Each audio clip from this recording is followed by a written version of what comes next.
everyone would like to sit down, we're about to start. Everyone's ready? Okay.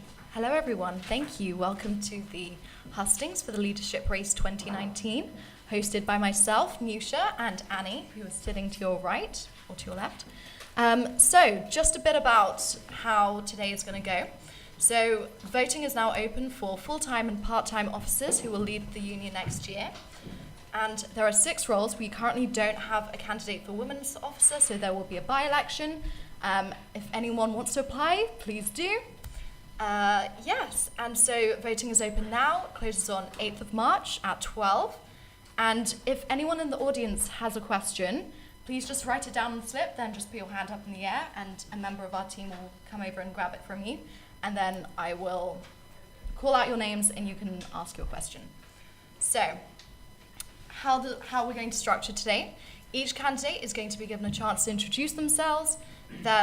I will then direct questions to candidates and ensure each candidate has an equal amount of time to answer their questions. So yes, let's get started. First off, we have one of our candidates for Democracy Operations and Engagement Officer, Carol Page. And so this position is responsible for the union's democratic staff, elections, council, general assemblies, but also for major student issues like space and accommodation. And they're also the officer who's most closely involved with the union's commercial ventures, including the gym, cafes, and bars. So, thank you. Would you like to start? So, as said, I'm Carol Page, and my campaign can be summed up in simply one phrase.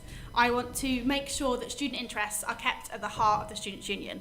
So I've been a student here at UCL for 6 years, and no, I'm not a medic. So I did my undergraduate here, and I'm currently on my last year of a part-time postgraduate degree. So I've been here for, you could say, a while, and I've also been employed within the union for the last 3 years. So I've worked within commercial services for the bars. I've also helped lead zero tolerance workshops and helped train academic representatives. So as well as being a student, I've also gotten to know quite a lot of the student staff at the union. So I hope that my experience can help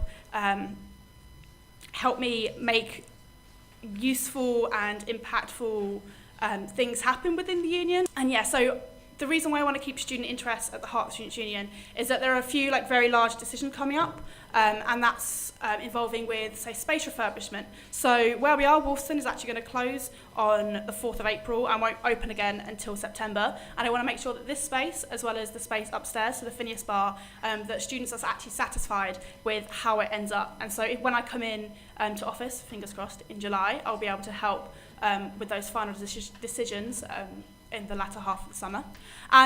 But as well as the large decisions, you also have smaller decisions like whether we should have more microwaves on campus, whether we should get more working water fountains, whether students, and trying to improve the student engagement within the Students' Union social media and various other things to try and help get more people engaged with the union.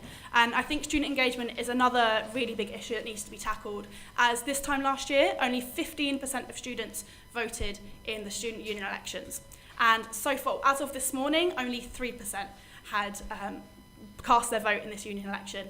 And so if these sabbatical officers that are running, and so all the candidates, if they are to be representative of the students, we really need to get more students involved and engaged. And that's why I'm running, and that's why I'm so, yeah. Thank you. Thank you, Carol.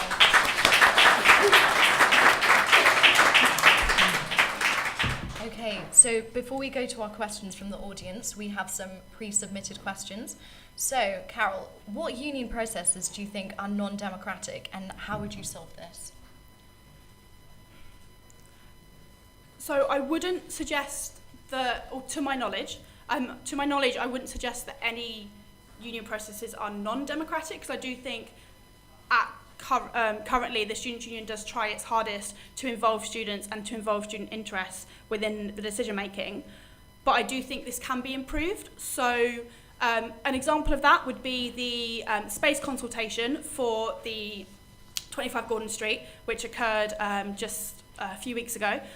So that involved student staff. It also involved people from activities, so sports societies, art societies. But that consultation could have been done broader, so then they could have been performed in a broader sense. So they could have involved, say, more students into the student consultations and maybe gone to the spaces that were to be refurbished while students were using them to ask the people who were using it how it could be improved. So so it's not a case of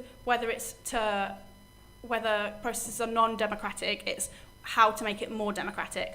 And also, I want to say that the current democracy operations and community officer is actually working on a democracy review, which should be implemented in term 3 and also next year. And I've had conversations with them, and I know kind of how to implement the things that should be implemented. And I think that's really important as well, because I spent a lot of this year doing it, and I really hope, and I really want to continue the great work that they've been doing as well.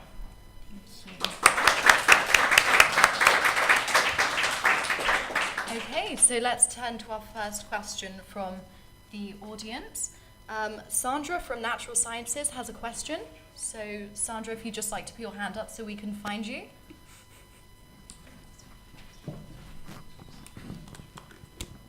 Hi.